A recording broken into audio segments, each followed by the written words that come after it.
क्या? हर माँ बाप को यही टेंशन है कि हमारा बालक टॉप पर रहना चाहिए, और टॉप पे सिर्फ एक बालक रह सकता है, दूसरा भी नहीं आ सकता उसकी जगह, ये नहीं।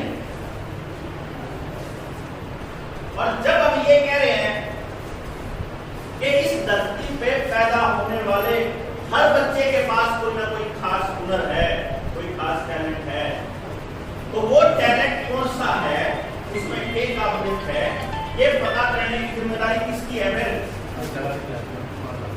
किसकी है?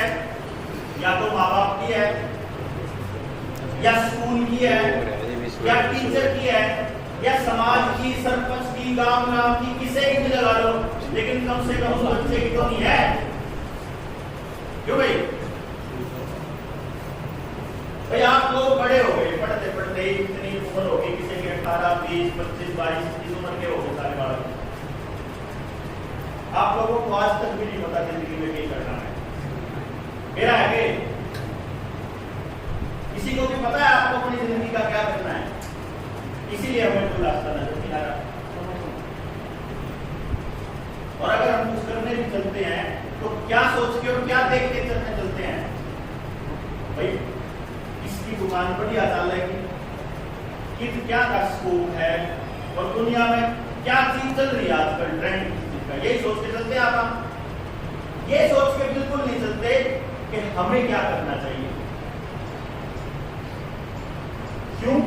क्योंकि इस एंगल से ना तो आपकी परवरिश हुई और ना आपके स्कूल में ऐसा कोई प्रोविजन हुआ है भाई। और आगे आने वाले टाइम में भी फिर आप आने वाली पीढ़ी, अपने छोटे भाई बहन, अपने बच्चे जो आगे आने वाले छोटे छोटे बच्चे हैं, इनके लिए भी फिर आप ऐसा ही समाज त्याग कर दोगे। ऐसा ही हो रहा है। उन स्कूलों में भेज रहे हो, इन स्कूलों में पढ़ के आज आपके गांव का 95% से ज्यादा बच्चा बेरोजगार है, फिर से उन स्कूलों में भेज रहे हो पास कि जैसे चल रहा है और जो चल रहा है वैसे ही चलता रहे। और दूसरा रास्ता ये है कि एक बार बैठ के इसके ऊपर चर्चा कर लें कि भाई ये रास्ता तो बिल्कुल गलत है, ये आने वाली पूरी पीढ़ियों को बर्बाद कर देगा, और अगर अब नहीं समझ लगा कुछ नहीं किया फिर कुछ नहीं कर पाएंगे। आप लोगों को अभी तक शायद मेरा इंट्रोडक्शन नहीं पता ना, अभी तक भाई आप लोग तो इसलिए आ गए कि भाई दीपक और मैं बोल दिया या कुछ बताया भी होगा, लेकिन मैं आपको पूरी तरह से बता देता हूँ, थोड़ा सा एक बार डिटेल में आपको बता दूं, फिर आपको ये मालूम पड़ जाएगा कि क्या हम वाकई ऐसा कर सकते हैं कि नहीं कर सकते हैं। मैंने सन 1999 में एक प्रोजेक्ट पे काम करना शुरू किया था साइकोलॉजी में, डॉक्टर हार्वर्ड गार्डनर को पढ़ना शुरू किया। उससे पहले कॉलेज में मेरे एक प्रोफेसर मुझे ये बोलते थे, मतलब किसी ने बोल दिया भाई हर बालक के पास एक टैलेंट होता है, कुछ ना कुछ उसमें खास होता है। तो मैंने उस प्रोफेसर से ये पूछ लिया कि मेरे में क्या खासियत है, मुझे बताओ, तो ये बाकी क्लास के बालक हैं मैं कैसे अलग हूँ मुझे बताओ। तो मेरे प्रोफेसर साहब बोलते हैं ऐसा कोई प्रोविजन नहीं है, ऐसा कोई नहीं बता सकता कि तेरे में क्या खासियत है। तो मैं इस चीज की खोजबीन करने निकल लिया कि भाई मैं जो करता हूँ, मैं जो शरारत करता हूँ, मैं जो कहना नहीं पाऊंगा, मेरे को पिटना पड़ता है, उस टाइम तो पिटा कर देना करके पिटा बड़े कम पिटा है हमारा टाइम पिटा। तो उस टाइम मैं ये सोचा करता था कि मैं ऐसा क्यों करता हूँ। भाई कोई भी बच्चा अपने माँ बाप की नजरों में बुरा तो नहीं होना चाहता, बताओ होना चाहता है क्या? कोई चाहे कि उसके लट लग गए, कोई चाहे उसके घर के उसमें गाड़ दे गए, कोई नहीं चाहेगा, लेकिन फिर भी लग गए, फिर भी उन्हें सुनना पड़े। क्यों? क्योंकि वो कुछ ऐसे काम करता है जो उसके बस की बात है ही नहीं। इसका मतलब वो क्या चीज है जिसकी वजह से मैं बाकी बच्चों से अलग हूं? क्यों एक बच्चा कहना मान लेता है और दूसरा बिल्कुल नहीं मानता? क्यों एक बच्चा बहुत बोलता है और एक बिल्कुल चुप बैठा रहता है? क्यों एक आधा बालक बिल्कुल टिकता नहीं है, एक आधा बालक आधी छुट्टी करके अपने बस्ते पे बैठा रहा है? क्यों एक बच्चा घर में टिकता ही नहीं क्या कर तो बाहर बुक पे ही लगा है और एक आधा बालक अपने घर में ही होगा उसने घर पे क्या रखते बाहर भी जा लिया करे मिल भी लिया करे। तो दोनों टाइप के ये बच्चे क्यों हैं इसकी जब खोजबीन करते करते बाद में मुझे पता नहीं कब वो रिसर्च बनेगी और दुनिया में तो ऑलरेडी रिसर्च एस्टैब्लिश मैंने उनके साथ कोलैबोरेट करके मैंने एक ऐसा सिस्टम तैयार कर दिया जिससे हम बिल्कुल 100% ये पता लगा सकते हैं कि यो बालक असल में किस काम के लिए पैदा हुआ। भाई कुदरत ने आपको दिमाग दे दिया, आपको कुछ करने के लिए इस धरती पर भेज दिया, ठीक है। अब ये बच्चे आपके छोटे छोटे बच्चे हैं, अब इसको एक टैलेंट दे रखा कुदरत ने, इससे एक हुनर दे रखा।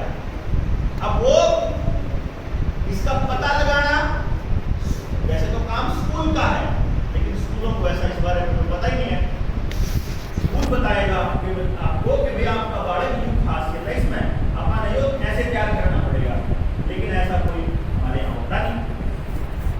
तो अगर 3 साल की उम्र से हम ये बता सकते हैं कि आपके बच्चे के पास ये टैलेंट है और ये इस काम के लिए पैदा हुआ है, इस तरह के काम करने के लिए, तो अगर बालकपन में उस बच्चे का पता लग जाए और उसके स्कूल के दौरान पूरे साल और उसके बाद अगले साल फिर अगले साल उसके उस टैलेंट को निखारने पे काम किया जाए, तो आने वाले टाइम में उसको मालूम होगा कि मैंने क्या करना पड़ा होगा। इनके बच्चे को इनके बच्चे को इनके सबके बच्चों को पता होगा कि नहीं पता होगा। तो वो पता करने के लिए जब इस सिस्टम पे काम किया तो इस टेक्नोलॉजी को यूज करके ग्राउंड रियलिटी में काम करने वाला मैं पहला पर्सन मिल गया।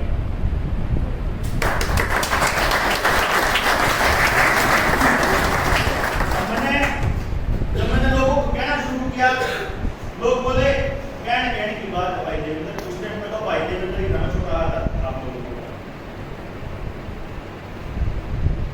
बोला कहने की बात है, बालक नहीं करा बालक करके राजी नहीं, मतलब इस टाइप की बात कहना पड़े। जब तेरा छोरा होगा, जब तेरा बालक होगा ना, जब देखिए, इसलिए कहता ना तो वो बोले जब तेरा बालक होगा ना, जब पता लगा तो भाई हमारा बालक हो गया 2005 में मेरा बच्चा होया और लोग कहने लगे कि एक देखा के इनको क्या करेगा।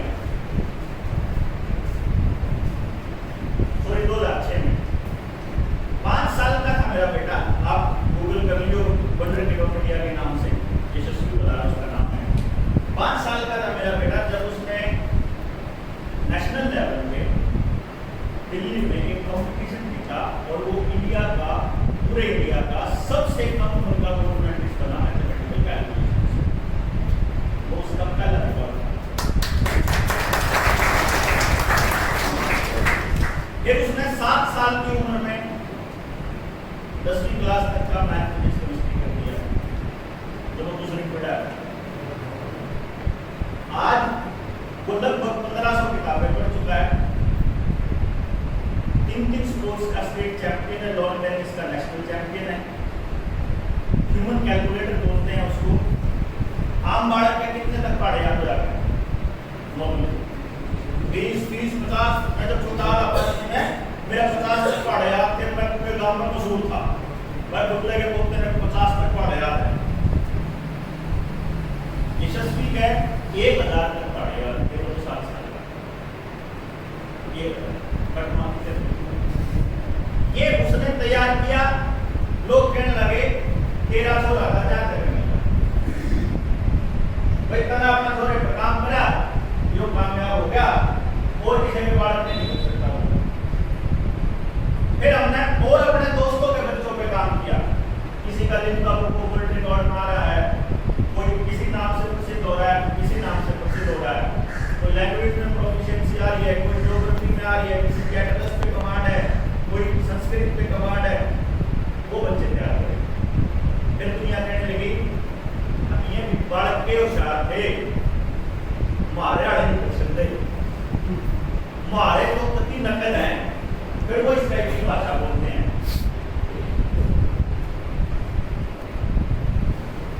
ये कोई जब वो इंटरव्यू में कह दिया तो मैं कह रहे तुम्हारे आड़े नकल है, फिर हमने क्या किया 2015 में हमने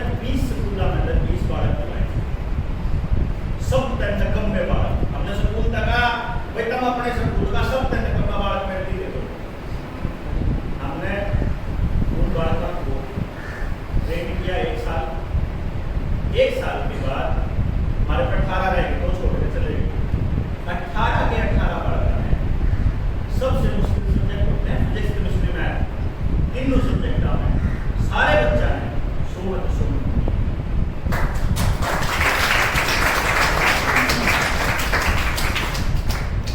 फिर हमने दोबारा से पूछा सोसाइटी को, भाई ईम तो 100 में 100 आ गए, ईम तुम्हारे पास कोई गारंटी है कि बच्चों के लिए? भाई मान लो आज की तो 98-99% आने लग रहे बच्चों के नंबर है, किसी के मैथ में 100 में 100, किसी के हिंदी में 100 में 100 आ रहे नंबर। क्या आज गारंटी है उनकी लाइफ की?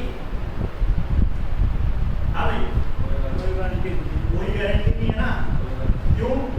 अपनी सोसाइटी में एक कुछ प्रतिशत बच्चों के लिए, केवल मात्र 1 से लेकर 5% बच्चों के लिए कुछ है, वो चाहे मेरे आड़ा हो चाहे आप आड़ा हो, बाकी के 95 बच्चों के लिए कुछ भी नहीं है।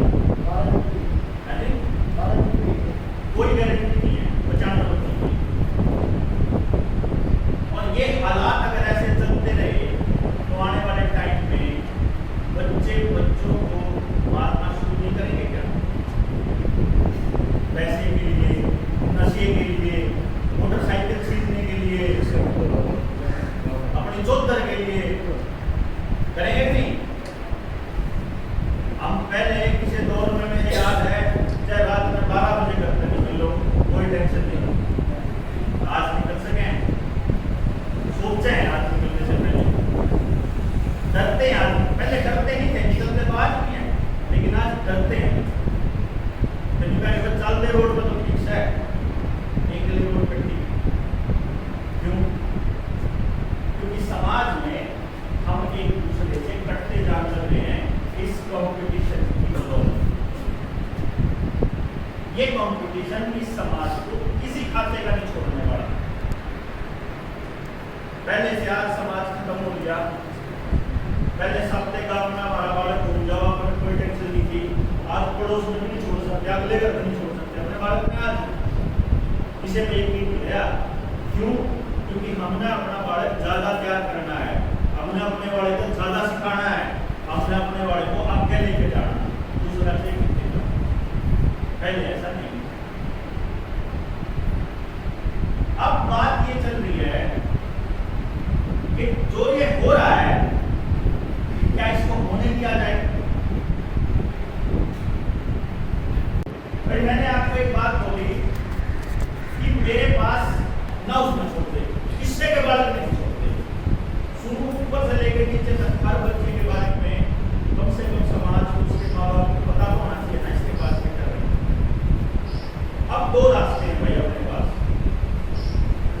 पहला रास्ता ये है कि अपने अपने बालक से लेकर मेरे दौरा जाओ, चंडीगढ़ बैठा 2 साल की बेटी का और 1 लाख रुपया फीस।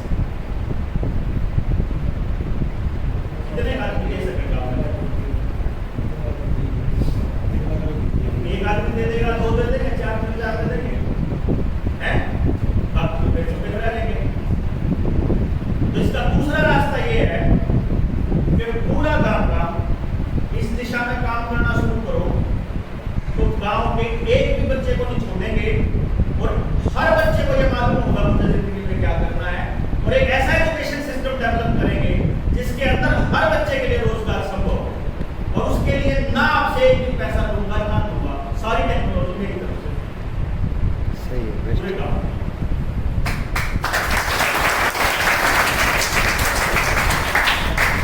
लेकिन ये गांव के लिए मिलेगी तब जब गांव को मालूम होगा कि हम क्या करने जा रहे हैं। भैया 4 आदमी आ गया, मान लो आप 100 आदमी बैठ के इस बात पर चर्चा कर रहे हैं, अरे चला आपका गाँव में बदल, अब चलो भाई इस काम को करा है काम। हर कोई हमने पूछते हैं क्या रहने देने फालतू, इलेक्शन के टाइम आ रहे वोट मांगा हुआ तो कहेगा आज इलेक्शन का टाइम आ रहा है, कल नहीं क्यों आ जाएगा, जीरी बोरी है, फिर कुछ और हो जाएगा, फिर कुछ और हो जाएगा। लेकिन अगर गांव ग्राम में वो बेरा ही नहीं होगा कि हम क्या करने ला रहे हैं, तो वो कभी अपना साथ नहीं देगा, ना उनको पता चलेगा, ना वो हमारे साथ आएंगे। तो पहला काम ये है कि सारे गांव की सोच बदलनी पड़ेगी। पहले मानते हो आपके माँ बाप को पता होगा कि हमारा छोरा इस काम में जावा है, कोई तो आड़ देगा, नहीं तो कहता है तू खाना फिरा है। क्यों भाई? फिर ना तो अपने बालक ने घर तक लिखन देगा कोई, और ना किसी काम में जान देगा कोई, ना जो मेरा लागे कि क्या करना मेरे भाई के तो ला मेरे काम मानते हो गए। हमने इसकी टेस्टिंग करके देखी, हमने ये देखा कि देखना गांव वाले क्या हो गए ना हो गए, उसकी क्या गलती है? उसका पैसे नहीं है तो भाई गरीब आदमी के पास पैसे नहीं, उसकी तो गलती नहीं है। उसके घर में नहीं पैदा हो सकता अमिताभ बच्चन, गरीब आदमी के घर में सचिन तेंदुलकर पैदा नहीं हो सकता कि कोई ये देख कर थोड़ी आवे कि कौन आदमी। और जब भाई पैसे से कोई अपने बालक ने कामयाब कर देता तो अमिताभ बच्चन का छोरा इतना बेवकूफ नहीं निकलेगा। सचिन तेंदुलकर ने अपना छोरा तो बंद लाया, उससे बनवाया गया कि साहब खुद है। सचिन में तो देख सबसे बड़ा प्लेयर है दुनिया, उसने क्रिकेट का भगवान से ही कह दिया है, पैसे की कोई कमी नहीं। क्रिकेट का एक नए कोच ले आ सका, अपने घर बैठा के खिला सका अपने बालक में, फिर भी उसका छोरा उसके जैसा नहीं खेल सकता, क्योंकि भाई जिसके पास कोई टैलेंट है उस काम को वही सबसे बढ़िया कर सकता है और काम की कोई कमी नहीं है। हाँ जी जी सर, हाँ आए नीचे को आना है।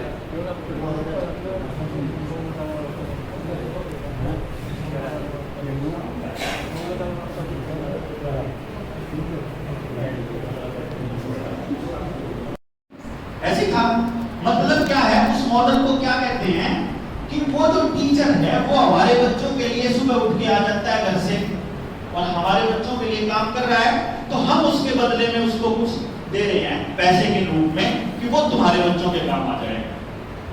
पैसों के साथ साथ पूरा गांव उस टीचर को इज्जत भी दिया करता, पूरा गांव उसको सम्मान भी देता था और उसके साथ रहता था।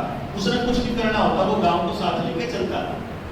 धीरे धीरे क्या हुआ, धीरे धीरे सरकारों ने, क्योंकि सरकारों का काम क्या होता है मैं आपको एक बात बताऊं, सरकारों का एक ही काम है कि अगर लोग एक साथ सोचना शुरू कर देंगे तो सरकार के लिए मुसीबत बन जाएगी। भाई अगर आप भी अपने आप तो एक काम करो कि मैं तो आपके बच्चे के लिए लड़ाई लड़ने लग जाऊं, आप मेरे आड़े खातिर लड़ने लग जाओ, सब एक दूसरे के बच्चों के लिए मांग करना शुरू कर दो सरकार से, एक दूसरे के बच्चों, अपने नहीं एक दूसरे के बच्चों के लिए, तो सरकारें कमजोर पड़ जाएंगी, हम लोग मजबूत हो जाएंगे। तो सरकारों की ये रहता है कि किसी तरह से इन आदमियों को बांटा कैसे जाए। उस बांटने में पहला रोल प्राइवेटाइजेशन का होता है। अब प्राइवेट जब वर्ड आएगा तो वहां दो तरह के लोग बंट गए, गांव के अंदर ही दो तरह के लोग हो गए, एक सरकारी वाले एक प्राइवेट वाले। प्राइवेट वाले कौन? प्राइवेट वाले समझदार माँ बाप, पैसे वाले माँ बाप, टॉर वाले माँ बाप, बढ़िया कपड़े पहनने वाले के माँ बाप, मैं तो प्राइवेट में चले गए और गरीब गरीब एक जगह रह गया। फिर प्राइवेट में भी कई प्राइवेट हो गए, एक गांव वाला प्राइवेट जो सा टाट पे बैठा है, फिर दूसरा बेंचर पे बैठा है, तीसरा कुर्सियां पे बैठा है, चौथा जिसका एसी कमरा है, मैं भी प्राइवेट में तीन चार हो गए। तो पूरा समाज एक एक करके बढ़ता चला गया। फिर टीचर के बारे में या सरकारी नौकरी को जानबूझ के इस तरीके का बना दिया गया। भाई आज थाने में चले जाओ, आप थाने में जाके किसी ने एक आदमी ने भी यकीन है कि आप लोगों को न्याय मिल जाएगा, वहां सच्चे आदमी की सुनवाई होने के चांस है क्या? नहीं है। अस्पताल में चले जाओगे तो सब ने इलाज मिल जाएगा, मिल जाएगा इलाज। सरकारी अस्पताल में सबको बढ़िया इलाज मिल जाएगा क्या? वहां भी नहीं मिलेगा। जब आपको थाने में तो न्याय नहीं मिलेगा। अच्छा, कोर्ट में केस बड़ा जल्दी खत्म हो जाते होंगे। जो कोर्ट में जाएगा उसको पता है कि कोर्ट के केस भी इतने लंबे चल जाते हैं कि कई बार तो 30-30 साल में, 35-35 साल में मुकदमों के फैसले आते हैं। भाई कोर्ट आपकी काम नहीं करेगी, पुलिस काम नहीं करेगी, स्कूल में कुछ नहीं हो रहा है, रोजगार नहीं हो रहा है, हर महकमा, रोडवेज का भी यही हाल है। अच्छा, क्या आपको मालूम नहीं है कि आपकी गाड़ी अगर खराब है तो उसमें क्या चीज की जरूरत पड़ेगी? और वो कहां से आएगी कि आपको पता नहीं लगता। आप लोग एक छोटा सा काम कर दो अपने घर के बाहर गली में, सरकार ने जब पता लग जाए। तो ये स्कूल के ऊपर सुधारने हैं, ये रोडवेज के ऊपर सुधारनी है, ये अस्पताल कैसे सुधारने हैं, वो क्यों पता नहीं।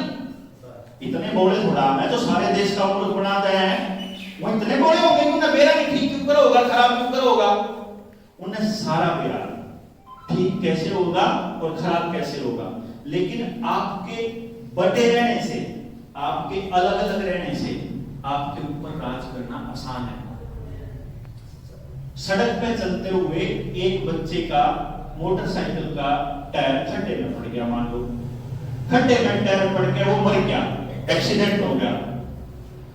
एक तो यो अक्सारा काम न्यू कर लग जाए, भाई इसके तो इतने लिख रहे थे, जितनी सांस थी उतने जितना साखा हो गया, और एक सबका काम खड़ा हो जाए, क्यों खड्डे की जिम्मेदारी किसकी है। आज इसका बालक मरा तो कल मेरा मरेगा, आज मेरा मरे तो कल धारा भी मरेगा।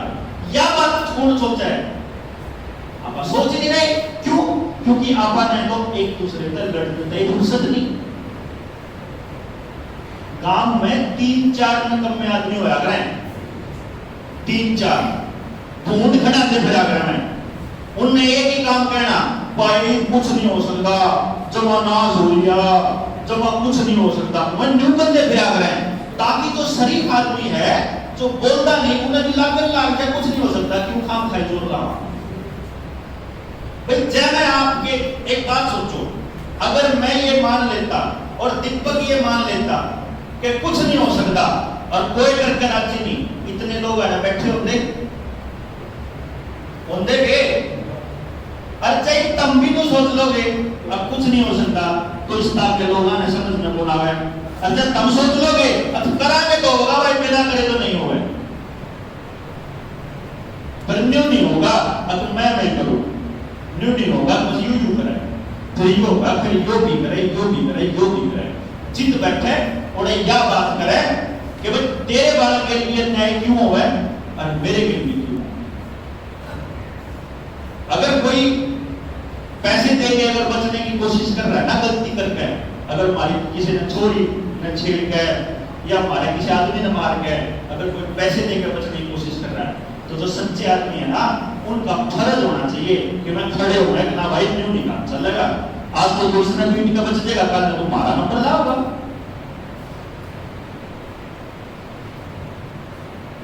ये कब संभव है? जब आप लोग गांव के लोगों से बात करोगे। बात क्या करोगे?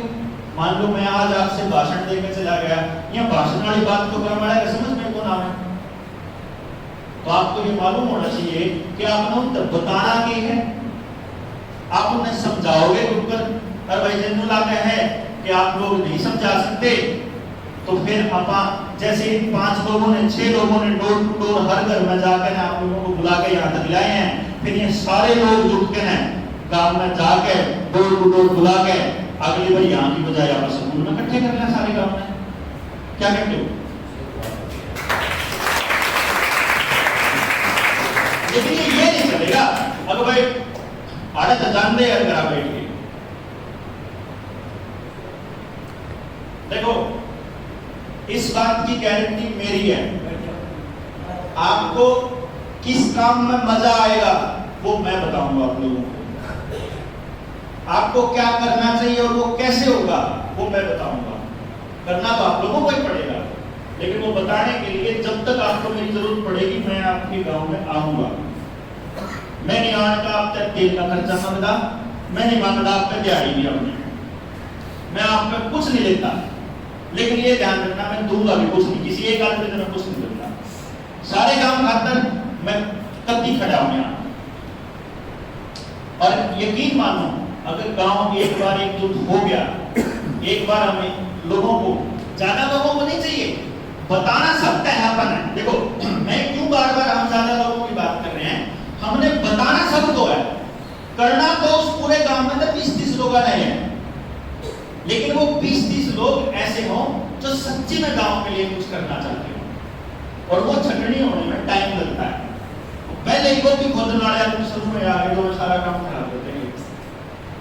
मतलब ये आदमी कभी नहीं चाहिए पीछे वाला आदमी कभी नहीं चाहिए, किसी का रुपया नहीं चाहिए कभी भी, तो पैसे वाला नहीं चाहिए, अकल वाला चाहिए जिसका यह बात समझ में आती हो कि तेरा बालक उतना ही प्यारा है जितना मेरा, तेरे बच्चे को भी जीने का उतना ही हक है जितना मेरे बच्चे को। ये समझने वाले आदमी चाहिए यहाँ पर। ऐसे 20 आदमी मिल जाओ अपने गांव में, अपन सारे गांव की तस्वीर बदल जाएगी। लेकिन हमें गांव वालों से बात करनी पड़ेगी उसके लिए। हम बिना बात किए कहीं तक भी नहीं पहुंच सकते। हम कोई काम शुरू तभी करेंगे जब हमारे समझ में आ रहा होगा कि हाँ भाई को अपने करना चाहिए। बहुत से लोगों को ये बातें बहुत बड़ी लग सकती हैं, बहुत से लोगों को बड़ी छोटी लग सकती हैं, बहुत कॉमन लग सकती हैं। बहुत से लोगों को भरोसा होने में कई दिन लग जाते हैं, कई महीने लग जाते हैं। भरोसा क्यों होने में? मैं